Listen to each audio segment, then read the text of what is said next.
Hi, I'm Rosie, and in today's video I'm going to go through 20 ways that you can save money in your business. Now, just remember, these won't all be applicable to absolutely everybody, so take what you need, discard what you don't, but they will all help somebody out there. So let's get cracking. Tip number one is to check your bank account regularly. Get in the habit of logging into your bank app every day if you can, or at a minimum every week, and just make sure that everything that's coming out are things that you're expecting to come out. Okay, this is a really good way of picking up on those unused subscriptions or anything that you've forgotten to cancel. Make sure you know what is coming out of your bank account. So that takes me on to point number two, which is to cancel any unused subscriptions or to downgrade. So it might be, for example, with Netflix, that you do still want it, but you're only using it on one device, you're paying to use it on 5. You might as well save yourself a couple of quid a month by downgrading. So have a think about that when subscriptions come out your account. Do I really need this? And if so, is there a cheaper version that will suit my requirements? Tip number 3, buy in bulk. So this one's pretty simple. Things can work out cheaper per unit if you buy a lot of them in one go. So it's something to think about. Tip number 4 is don't buy in bulk. So it can be quite tempting to buy a lot of something if it works out cheaper when actually you don't need it. So don't be tempted to do this if actually the extra units that you're buying are going to get wasted. As an example, I could buy 5 lettuces for £1 or 1 lettuce for 80p.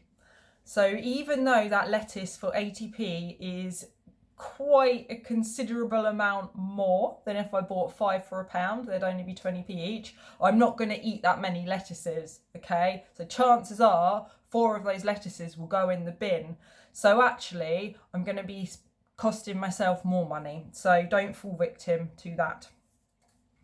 Tip number 5, and I really like this one. This is something that I have done recently in my own business and have saved myself considerable amounts of money, is to check what the additional features are on things, especially software, that you're already buying and paying for. So I still have a particular antivirus software on my computer that I pay quite a lot of money for. I was also paying a completely separate company for cloud storage because in my job I can't risk losing any of the information that I hold. Well, it turns out that my antivirus software included loads and loads of cloud storage just within their product that I was already paying for that I hadn't been using. So for me, it was a no-brainer to cancel the other cloud backup and transfer it all to the one that I was getting free with my antivirus. Okay, now this saved me $100 for an annual subscription. So that worked out about £85, and I was very, very happy to make that saving. And you'll find it with other stuff as well. Your email, if you use something like G Suite, it comes with additional features. Utilise them. Don't pay another company for those same things. So number 6 is to shop around. Try and make a habit of doing this every year. Things like your telephone, things like your internet. It never hurts to have a look and see if you can get something a bit cheaper. Number 7, ask for discounts on your existing suppliers. So there is no harm in contacting a supplier and saying, can you do this for a cheaper rate? Some will say no, but occasionally they might be able to offer you something. It never ever hurts to ask. Number 8, and I really like this one. This is something that I've been doing for the last couple of years myself. Every single time I buy something online, whether that's an insurance quote, whether that's equipment, whether it's ink for my printer, I will do that through a cashback website. I used to think this was a bit of a scam, but I've been doing it myself. I get money back every 6 months. I withdraw actual physical money into my bank account, and it is absolutely brilliant. I use one called Top Cashback, and I will drop my referral link for that in the comments. So all you have to do is create an account. If you want to buy something, you log into your Top Cashback account, you search for the retailer that you want or for the product that you want, and it will come up with a list of companies that offer cashback. You then click through onto their website from the Top Cashback website. You buy what you want to, and the next day your cashback will appear in your account. Okay, it's brilliant, especially for things that cost a lot of money, like your insurance. Okay, it's definitely worth using it. So number 9, sign up for a business bank account that doesn't have fees. They are out there. There are bank accounts out there where you do not have to pay a monthly fee for the privilege of having a bank account. A lot of business bank accounts are hit by fees, so it's definitely worth having a look to see if there's one that suits your requirements that does not have fees. Number 10, utilise freebies that are on offer. An example of this is certain banks here in the UK offer free accountancy software with their bank account, and it's a good software. It does, it is certainly up there with the market leaders of bookkeeping software. So utilise things like that. Number 11. I like this one because I like cash. Okay, accept cash and ditch those card fees. I have seen businesses that pay hundreds of pounds every month to take payment by card. Cash is king. Use it. Okay, we don't want to lose it. We want to keep cash. We don't want to be giving banks even more money just for the privilege of people paying us. Okay, you should be keeping that money. If you can, think about this and try and accept cash more, because it will save you money on fees. Number 12, take advantage of early payment discounts. Some suppliers will offer you money off, might be about 5% of your invoice total if you pay within a certain period of time. If you've got the money there, do it. Utilise that discount. Number 13, outsource. Outsource to save you time. If you're saving yourself time, you're saving yourself money, or you're making more money. Anything that is an absolute headache for you to sit there and do and takes hours of your time and creates stress and really confuses you, give it to somebody else to do who knows what they're doing. Number 14, sell what you're not using.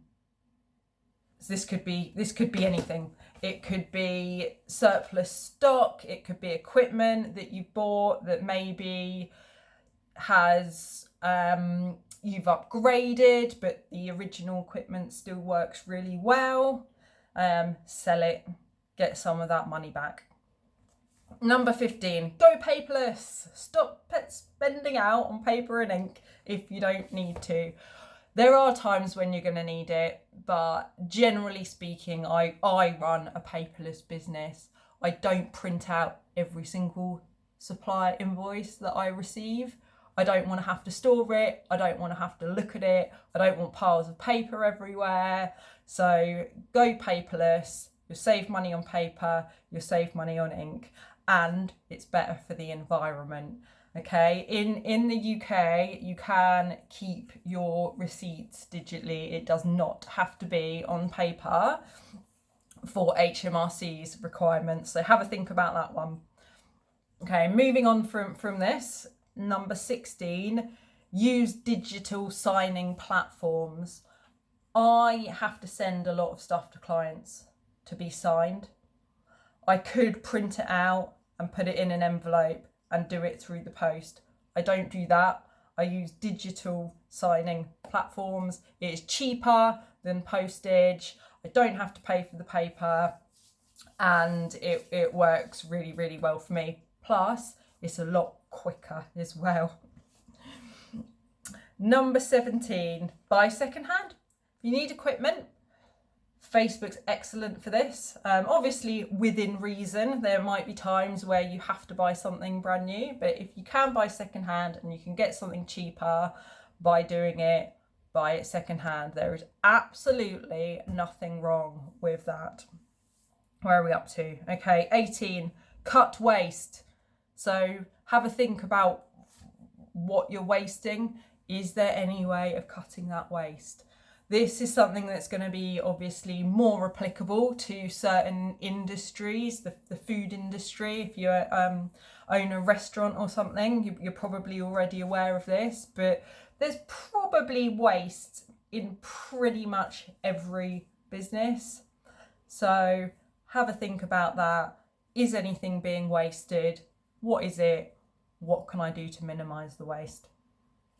Number 19, be more energy efficient.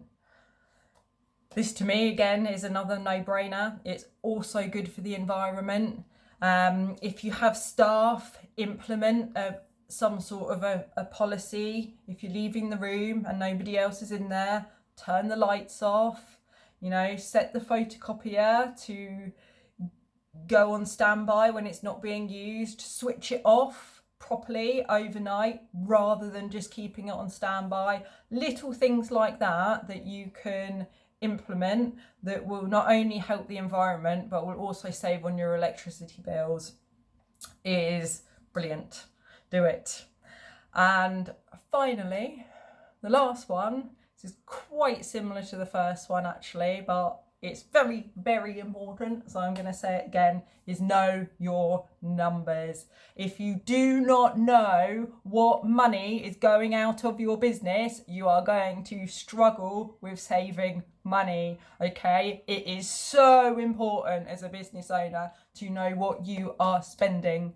So even if you have a bookkeeper, make sure that they are providing you with reports. Ask for breakdowns. Oh, I spent £453 on software last month.